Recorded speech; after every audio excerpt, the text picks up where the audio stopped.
ಆಕೆಗೆ ಇಂಥದ್ದೊಂದು ಸಮಸ್ಯೆ ಇತ್ತಲ್ಲ, 7 ಮಕ್ಕಳಿಗೆ ಜನ್ಮ ಕೊಟ್ಟಿದ್ಲು ಆಕೆ. ಒಂದು ಮಗುವಿಗೂ ಒಂದು ಗುಟ್ಟಕ್ಕೆ ಹಾಲು ಕುಡ್ಸೋಕ್ಕಾಗಲಿಲ್ಲ. ಹುಟ್ಟೋದು ಆಕೆಯ ಹಾಲು ಕುಡಿಯೋದಕ್ಕೆ ಸಾಯ್ತಿದ್ದು ಅಂತ ಮಕ್ಕಳು. ಹಾಲಿಲ್ಲಂತಲ್ಲ, ಎದೆಯೊಳಗೆ ಹಾಲಿತ್ತು, ಆದ್ರೆ ಆ ಹಾಲು ಕುಡಿದು ಮಗು ಸಾಯ್ತಿತ್ತು. ವಿಚಾರ ಮಾಡ್ರಿ, ಭೂಮಿಯ ಮೇಲೆ ತಾಯಿಯ ಎದೆ ಹಾಲು ಅಂದ್ರೆ ಅಮೃತಕ್ಕೆ ಸಮಾನ. ಅದು ಅಮೃತ, ಅದನ್ನು ಯಾರೂ ಸೃಷ್ಟಿ ಮಾಡುವುದಕ್ಕಾಗೋದಿಲ್ಲ, ಭಗವಂತನೇ ಸೃಷ್ಟಿ ಮಾಡಬೇಕು ಅದನ್ನ. ಹೇಳ್ತಾರಲ್ಲ, ತಾಯಿಯ ಮೊಲೆ ಹಾಲು ನಂಜಾಗಿ ಕೊಲುವಡೆ ಇನ್ನಾರಿಗೆ ದೂರುವೆ ತಂದೆ.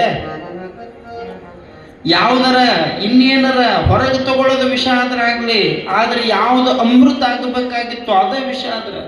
ಒಂದು ಮಕ್ಕಳಲ್ಲ, ನಾ ಹೇಳಕತ್ತಿದ್ದು 7 ಮಕ್ಕಳು. ಮೊದಲನೇ ಮಗುಗೆ ಜನ್ಮ ಕೊಟ್ಲು, 3 ದಿನ ಬದುಕಿತ್ತು, ಹಾಲು ಕೊಟ್ಲು, ಅವತ್ತೇ ಸತ್ತು ಹೋಯ್ತು. 2ನೇ ಮಗು ಮತ್ತೆ 2 ವರ್ಷಕ್ಕಾಯ್ತು. ಆ ಮಗುವಿಗೆ ಹುಟ್ಟಿದ ತಕ್ಷಣನೇ ಹಾಲು ಕೊಡು ಅಂತ ಹೇಳಿದ್ರು, ಹುಟ್ಟಿದ ತಕ್ಷಣನೇ ಕೊಟ್ಲು, ಸತ್ತು ಹೋಗ್ಬಿಡ್ತು. ಹಿಂಗ 7 ಮಕ್ಕಳು ಸತ್ತು ಹೋದ ಮೇಲೆ ಮನೆಯವರೆಲ್ಲ ಆಕೆಯ ಮೇಲೆ ವಿರುದ್ಧ ಮಾತಾಡಕತ್ತಿದ್ರು. ನಿಂದೇನೋ ಅದ ತಪ್ಪ, ನಿಂದೇನೋ ಅದ ತಪ್ಪ, ಮನೆ ಬೆಳಗೋದಕ್ಕೆ ನೋಡಿ. ಇಲ್ಲಿ ಮಕ್ಕಳು ಆಗಿಲ್ಲ ಅಂತಲ್ಲ ನಾ ಹೇಳಕತ್ತಿದ್ದು, ಅಕ್ಕವ ಹುಟ್ಟಿದ ತಕ್ಷಣ ಸಾಯ್ತಾವ. ಸುಮ್ಮನೆ ಇದ್ರೆ ಒಂದು ಸರಿ ಆಲೋಚನೆ ಮಾಡಿದ್ರಂತವ್ರು, ಇಲ್ಲ ಬೇಡ, ಹಿಂಗಾಗೋದು ಬೇಡ, ಅಕ್ಕೆ ಹಾಲು ಕುಡಿದು ಸಾಯ್ತಾವಲ್ಲ, 8 ದಿವಸ ಹಾಲು ಕುಡಿಸೋದು ಬೇಡ ಅಂತ 6ನೇ ಮಗುವಿಗೆ ಹಾಲು ಕುಡಿಸೋದು ಬಿಟ್ರು. ಅವರು ಹಾಲು ಕುಡಿಸೋದು ಬಿಟ್ರು, ಬೇಡಕ್ಕೆ ಹಾಲು ಕುಡಿಸ್ಬೇಡ್ರಿ ಅಂತ. ಹಾಲು ಕುಡಿದು ಸಾಯ್ತಾವು ಅಂದ್ರೆ ಕುಡಿಸ್ಬೇಡ್ರಿ ಅಂದ್ರು. 8 ದಿವಸ ಮಟ್ಟ ಸುಮ್ಮನೆ ಬಿಟ್ರು. 8 ದಿವಸ ಬದುಕಿತ್ತ ಕೂಸ, 8 ದಿವಸ ಬದುಕಿತ್ತ ಕೂಸ. 9ನೇ ದಿವಸ ಎಲ್ಲರೂ ತಮ್ಮ ಕೆಲಸಕ್ಕೆ ಹೋಗಿದ್ರು. ಈಕೆಗೆ ಆ ಹಾಲು ತಡೆಯೋ ಶಕ್ತಿ ಆಗಿದ್ದಿಲ್ಲ. ವಿಚಾರ ಮಾಡ್ರಿ, ಒಂದು ಕ್ಷಣ ಕೂಸು ಅಳಕತ್ತು, ಯಾರೂ ಇದ್ದಿದ್ದಿಲ್ಲ. ನನ್ನ ಮಗುವಿಗೆ ನಾನು ಹಾಲು ಕುಡಿಸ್ಲಾರ್ದ ಮತ್ತಾರು ಕುಡಿಸ್ಬೇಕು ಅಂತ ಓಡ್ ಹೋಗಿ ಅವ್ರ ಕಳವಿಲಿ ಹಾಲು ಕುಡಿಸಿದ್ಲು. ಹಾಲು ಕುಡಿದು ಕೂಸು ಅಲ್ಲೇ ಪ್ರಾಣ ಬಿಡ್ತು. ತಾಯಿಯ ಹಾಲು ವಿಷ ಆಗಿತ್ತು, ನಂಜಾಗಿತ್ತು. ಹಣೆ ಬಡ್ಕೊಂಡ್ಲು. ಕೈ ಬಿಟ್ಟಿದ್ರೆ ನನ್ನ ಕೂಸು ಬದುಕ್ತಿತ್ತು, ನಾನ ಹಾಲು ಕುಡಿಸಿ ನಾನ ಪ್ರಾಣ ಕಳೆದ್ನಿ. ಇನ್ನು ನಾ ಬದುಕಬಾರ್ದು ಅಂತ 7ನೇದಕ್ಕೆ ಮತ್ತೊಬ್ಬರು ಪಂಡಿತರು ಬಂದರು. ಅದೇನೇನೋ ಮಾಡಿದ್ರು, ಆಕೆಗೆ ಯಾವ್ಯಾವುದೋ ಶರೀರ ಕರ್ಮಗಳನ್ನು ಮಾಡಿದ್ರು.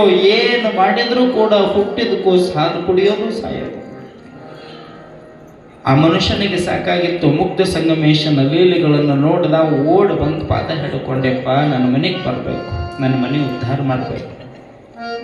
ಏನಾಗ್ಯದ, ನನ್ನ ಮನೆಯೊಳಗೆ ಇಂಥ ಒಬ್ಬಕ್ಕೆ ಹೆಣ್ಮಗಳದಾಳ, ಆಕೆಗೆ 7 ಮಕ್ಕಳಾದರೂ ಕೂಡ ಹಾಲು ಕುಡಿಯತ್ತಿಗೆ ಪ್ರಾಣ ಬಿಟ್ಟಾವ, ನಮ್ಮ ಮನೆ ಉದ್ಧಾರ ಮಾಡಿ ನನ್ನಪ್ಪ, ಏನು ಸಮಸ್ಯೆ ಅನ್ನೋದರ ಹೇಳು ಅಂದಾಗ ನಗನಗತ ಸಂಗಮನಾಥರು ಬಂದರು. ಆ ಹೆಣ್ಮಗಳನ್ನ ಕರೆದ್ರು. ಕರೆ ಹೇಳು, ಏನು ತಪ್ಪು ಮಾಡಿದೆ ಅಂದರು. ನಾ ಏನೂ ಮಾಡಿಲ್ರಿ, ನಿಜ ಹೇಳು, ಏನು ತಪ್ಪು ಮಾಡಿದೆ? ನಾ ಏನೇನೂ ಮಾಡಿಲ್ರಿ, ನಾ ಏನೂ ಮಾಡಿಲ್ಲ. ನಾ ನಿಮಗೆ ಯಾಕೆ ದೊಡ್ಡವ್ರು, ನೀವೆಲ್ಲ ಹಿರಿಯರು, ತಂದೆ ತಾಯಿಗಳು, ನೀವು ದಾನ ಮಾಡ್ರಿ, ನಿಮ್ಮ ಮಕ್ಕಳಿಗೆ ಪುಣ್ಯ ಸಿಗುತ್ತಾ, ನೀವು ಪುಣ್ಯ ಮಾಡ್ರಿ, ನಿಮ್ಮ ಮಕ್ಕಳು ಚಲೋ ಇರ್ತಾವ. ತಂದೆ ತಾಯಿ ಮಾಡಿದ ಪಾಪ ಮಕ್ಕಳನ್ನ ಬಲಿ ತಗೊಳ್ತೈತಿ. ಎಚ್ಚರದಿಂದ ಇರ್ಬೇಕಾ, ಬಹಳ ಎಚ್ಚರದಿಂದ ಇರ್ಬೇಕು. ಹೌದ್ರಿ, ತಂದು ಮಾಡಿದ ಆಸ್ತಿ ಮಗ ಉಣ್ತಾನಂದ್ರ ಅವ ಧರ್ಮದಿಂದ ಗಳಿಸಿದ್ದ ಅಂದ್ರ ಮಗ ಧರ್ಮದಿಂದ ಬದುಕ್ತಾನ. ಅವ ಇನ್ನೊಬ್ಬರ ಕಣ್ಣೀರ್ ಹಾಕಿ ಗಳಿಸಿದ್ದ ಅಂದ್ರ ಮಗ ಪಾಪದೊಳಗನ ಬೀಳ್ತಾನ. ಯಾವ ಸಂಪತ್ತಿದ್ರೂ ನಡೆಯೋದಿಲ್ಲ. ಅರ್ಥ ಮಾಡ್ಕೊಳ್ಬೇಕು ನಾವೆಲ್ಲ. ಇಲ್ಲಿ ಆಗಿದ್ದೇನು ಅಂದ್ರೆ, ಈ ಹೆಣ್ಮಗಳು ಏನೂ ತಪ್ಪು ಮಾಡಿಲ್ಲ, ಆದ್ರೂ ಈಕೆ ಹೊಟ್ಟೆ ಹುಟ್ಟಿದ ಕೂಸು ಮನಿ ಬೆಳಗ್ವಂತು. ಏನಾಗೈತಿ ಅಂತ ಕೇಳಿದಾಗ, ನಿಮ್ಮ ಅವನ ಕರೆಸು ಅಂದ್ರೆ ಅವರು ತವ್ರ ಮನೆಗೆ ಹೇಳಿ ಕಳಿಸು, ನಿಮ್ಮ ಅವನ ಕರೆಸು. ಯಾಕೆ ನಿನ್ನ ಆ ಅಮೃತ ವಿಷ ಆಗೈತಿ ಅಂತ ಗೊತ್ತಾಗ್ಬೇಕು, ನಿಮ್ಮ ಅವನ ಕರೆಸು ಅಂತಂದಾಗ ಕರೆಸಿದ್ರು. ಕರೆ ಹೇಳ್ತಾಯಿ, ಏನ್ ಮಾಡಿದಿ ಅಂತಂದಾಗ, ನಾ ಏನೂ ಮಾಡಿಲ್ಲಪ್ಪ ಅಂದ್ರು.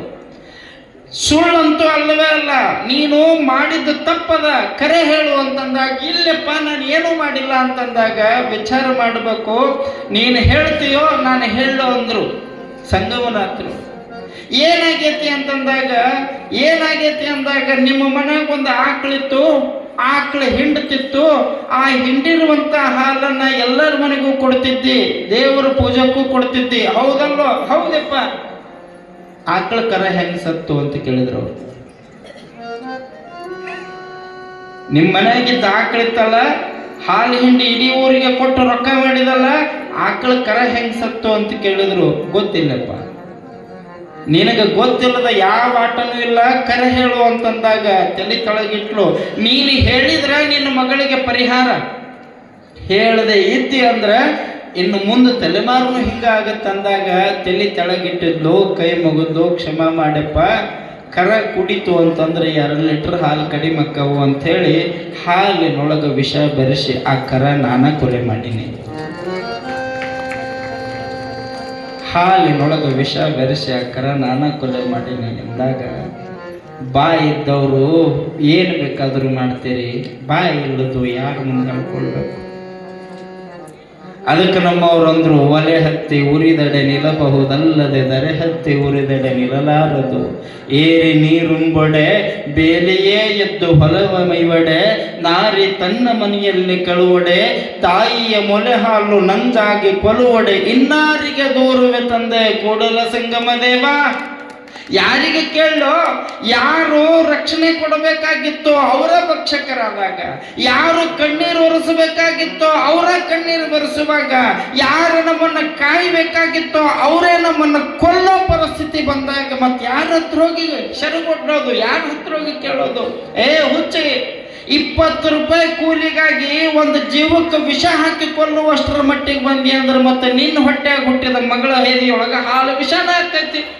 ಹುಟ್ಟಿದ್ವಿಷ್ಟು ವಿಷ ಕುಡಿದು ಸಾಯ್ತಾವ, ಹುಟ್ಟಿದ್ವಿಷ್ಟು ವಿಷ ಕುಡಿದು ಸಾಯ್ತಾವ. ಬಾಲಲೀಲ ಮಹಾಂತ ಶಿವಯೋಗಿಗಳು ಹೇಳಿದ್ದ ಅದನ್ನೇ, ಹಿಂದಿನ ಪುಣ್ಯವನ್ನು ಇಂದುಂಡುಡಬೇಕಾತ್ಮ, ಇಂದಿನ ಪುಣ್ಯವನ್ನು ಮುಂದುಂಡುಡಬೇಕಾತ್ಮ. ನೀನು ಹಿಂದೆ ಮಾಡಿದ್ದ ಯಾವ ಪಾಪ ಇವತ್ತು ಉಣಬೇಕಾಗತ್ತ, ಇವತ್ತು ಮಾಡಿದ ಪಾಪ ಮುಂದೆ ನಿನ್ನ ಮಕ್ಕಳು ಉಣಬೇಕಾಗತ್ತ. ಅದಕ್ಕೆ ಪಾಪ ಮಾಡೋದು ಬಿಡು, ಒಂದಷ್ಟು ಹರ ಪೂಜೆ ಮಾಡು, ಗುರು ಸೇವೆ ಮಾಡು, ಪುಣ್ಯ ಸಂಪಾದನೆಯನ್ನು ಮಾಡಿ ನಿನ್ನ ಮಕ್ಕಳನ್ನ ಸುಖದಿಂದ ಇಡೋ ಪ್ರಯತ್ನ ಮಾಡೋ, ರೊಕ್ಕ ಗಳಿಸುವುದಕ್ಕೆ ಹೋಗಬೇಡ ಅನ್ನೋ ವಿಚಾರ. ಆಕೆ ಒಪ್ಪಿಕೊಂಡ ಮೇಲೆ ಆ ವಿಷ, ಸಾಯಿಸಿರುವಂತಹ ವಿಷ ನಾನು ಹಾಕಿದ್ದು ತಪ್ಪು ಅಂತ ಒಪ್ಪಿಕೊಂಡ ಮೇಲೆ ಮತ್ತೆ ಹೇಳ್ತಾರೆ ಅವರು, ಮತ್ತೆ 5 ಆಕಳ ಸಾಕು, 5 ಆಕಳ ಹಾಲನ್ನ ಶಿವಲಿಂಗಕ್ಕೆ ಅರ್ಪಣೆ ಮಾಡು, ನಿನ್ನ ಮಗ ಚಲೋ ಮಗ, ನಿನ್ನ ಮಗಳಿಗೆ ಚಲೋ ಮಗ ಹುಟ್ಟುತ್ತಾನ, ಹುಟ್ಟಿದ ಮಗ ಈ ಮನೆತನ ಬೆಳಗುತ್ತಾನ ಅಂತ ಆಶೀರ್ವಾದ ಮಾಡಿದ್ರು. 8ನೇ ಕೂಸು ಆ ಮನೆ ಜ್ಯೋತಿ ಆಯ್ತು. ಸಂಗಮನಾಥನ ವರ, ಸಂಗಮನಾಥನ ವರ. ಒಂದ ಮಾತು ಹೇಳಿಬಿಡ್ತೇನೆ ನಿಮಗೆ, ಕಳವಿಲಿ ಏನಾರ ಮಾಡ್ತೀವಿ ಅಂತಂದರೆ, ಯಾರಿಗಾರ ತಪ್ಪು ಮಾಡ್ತೀವಿ ಅಂತಂದರೆ, ಯಾರದರ ಮನಸ್ಸಿಗೆ ನೋವು ಮಾಡ್ತೀವಿ ಅಂದರೆ, 1 ರೂಪಾಯಿ 1000 ಲಕ್ಷ ಅಲ್ಲ ನಾ ಹೇಳಕತ್ತಿದ್ದು, 1000 ಲಕ್ಷ ಅಲ್ಲ. ಅಕ್ಕ ತಂಗಿಯರ ಕಳವಿಲೆ ಅಣ್ಣತಮ್ಮಗಳು ಗಳಿಸ್ಬೇಡ್ರಿ, ಅಣ್ಣತಮ್ಮಗಳಿಗೆ ಮೋಸ ಮಾಡಿ ಅಕ್ಕ ತಂಗಿಯರು ತಗೋಬೇಡ್ರಿ. ಒಟ್ಟ 1 ರೂಪಾಯಿ ತಗೊಳ್ಳೋದಿದ್ರ ಅಣ್ಣ ತಂಗಿ ಪ್ರೀತಿಯಿಂದ ನಕ್ಕೊಂತ ತಗೋರಿ ಹೊರತಾಗಿ ಒಬ್ಬರಿಗೆ ಕಣ್ಣೀರು ಹಾಕಿ ಯಾರು 10 ರೂಪಾಯಿ ಉಳಿಸ್ಕೊಳಕ್ ಹೋಗ್ಬೇಡ್ರಿ. ಆ ಪಿತಟ್ಟು ಉಳಿಸ್ಕೊಂಡ್ರಿ ಅಂತಂದ್ರೆ ಆ ಕಣ್ಣೀರಿನ ಶಾಪ ಮುಂದೆ ಕಟ್ಟಿಟ್ಟು ಬುತ್ತಿ, ರೊಕ್ಕ ಬರಬಹುದ, ರೂಪಾಯಿ ಬರಬಹುದ, ಆಸ್ತಿ ಬರಬಹುದ, ನೆಮ್ಮದಿ ಹಾಳಾಗಿ ಹೋಗ್ತೈತಿ. ಜೀವನಕ್ಕೆ ಬೇಕಾಗಿರೋದು ನೆಮ್ಮದಿ ಅನ್ನುವಂತಹದ್ದನ್ನು ತಿಳ್ಕೋರಿ ಅನ್ನೋ ವಿಚಾರ ಇವತ್ತಿನ ದಿವಸ ತಮ್ಮೆಲ್ಲರಿಗೆ ತಿಳಿಸುವುದರ ಮೂಲಕ ಬಹಳ ವಿಶೇಷವಾಗಿ ನಮ್ಮ